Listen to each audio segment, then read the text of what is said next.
அனைவருக்கும் வணக்கம். அனைவரின் தஞ்சை சமையலறையில் சந்திப்பதில் மிக்க மகிழ்ச்சி. இன்றைக்கி பார்க்க போகிறது பூரி மசாலா எப்படி செய்யலாம் வாங்க பார்க்கலாம்.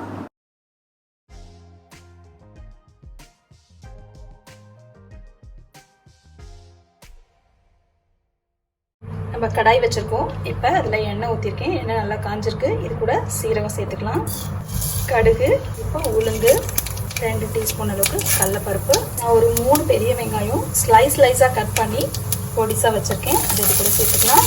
உருளைக்கிழங்கை விட வெங்காயம் நிறைய சேர்த்துக்கோங்க, அப்போ தான் இது ஹோட்டல் ஸ்டைலில் இருக்கும். ஒரு கொத்து கருவேப்பிலை சேர்த்துக்கலாம். காரத்துக்கு ஏற்ப பச்சை மிளகாய் போட்டுங்க, நான் ஒரு 5 போட்டிருக்கேன். கொஞ்சம் போல் இஞ்சும் பூண்டும் பொடிசாக கட் பண்ணி போட்டுக்கலாம். மசாலாவுக்கு தேவையான உப்பு சேர்த்துக்கலாம். வெங்காயம் அரை வேக்காடு தான் வெந்திருக்கணும், அதுக்கு தகுந்த மாதிரி வதக்கிக்கோங்க.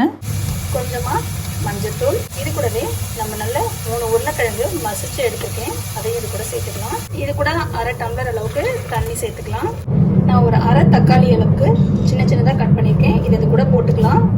இப்போ நம்ம மசாலா நல்லா ரெடி ஆயிடுச்சுங்க. இது கூட நான் கடல மாவு கரைச்சி வச்சுருக்கேன், கட்டி இல்லாமல் நல்லா கடல மாவு கரைச்சிக்கோங்க, அதை இது கூட சேர்த்துக்கோங்க.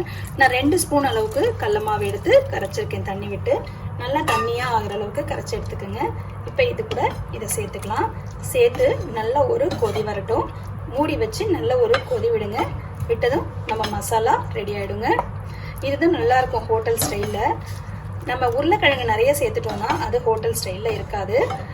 வெங்காயம் தாங்க நிறைய இருக்கணும், அப்போ தான் அது சாப்பிட்றதுக்கு ரொம்பவே நல்லாயிருக்கும். வெங்காயமும் ரொம்ப வதங்கி இருக்கக்கூடாது, 1-2 வெந்திருக்கணும். அந்த ஸ்டேஜில் இருந்தால் தான் பூரி கிழங்குக்கு ரொம்பவே நல்லாயிருக்கும். இப்போ இதை நம்ம மூடி வச்சு ஒரு கொதி விட்டுட்டு ஆஃப் பண்ணிடலாம். பார்க்கலாம் வாங்க. ஆல்மோஸ்ட் நம்ம கிரேவி ரெடி ஆகிடுச்சுங்க. நம்ம இது கூட கேரட்டும் பச்சை பட்டாணியும் சேர்த்து செஞ்சால் ரொம்ப கலர்ஃபுல்லாகவே இருக்கும். அந்த மாதிரி கூட நீங்கள் ட்ரை பண்ணி பாருங்கள். இப்போ நம்ம கொஞ்சமாக கொத்தமல்லி ஆட் பண்ணிக்கலாம். நம்ம ஆஃப் பண்ணதுக்கப்புறம் ஒரு அரை ஸ்பூன் அளவுக்கு நான் இதில் லெமன் சேர்த்துருக்கேன். ஆப்ஷன் தாங்க, வேணும்னா பாருங்கள், இல்லைன்னா விட்டுடலாம். எல்லோரும் செய்து பார்த்துட்டு கமெண்ட் செக்ஷனில் கமெண்ட் பண்ணுங்கள், லைக் பண்ணுங்கள், ஷேர் பண்ணுங்கள். சப்ஸ்கிரைப் பண்ணாதவங்க சப்ஸ்கிரைப் பண்ணிக்கோங்க. உடனுக்குடன் எங்கள் வீடியோக்களை தெரிந்து கொள்ள பெல் பட்டனை ப்ரெஸ் பண்ணுங்கள். நன்றி.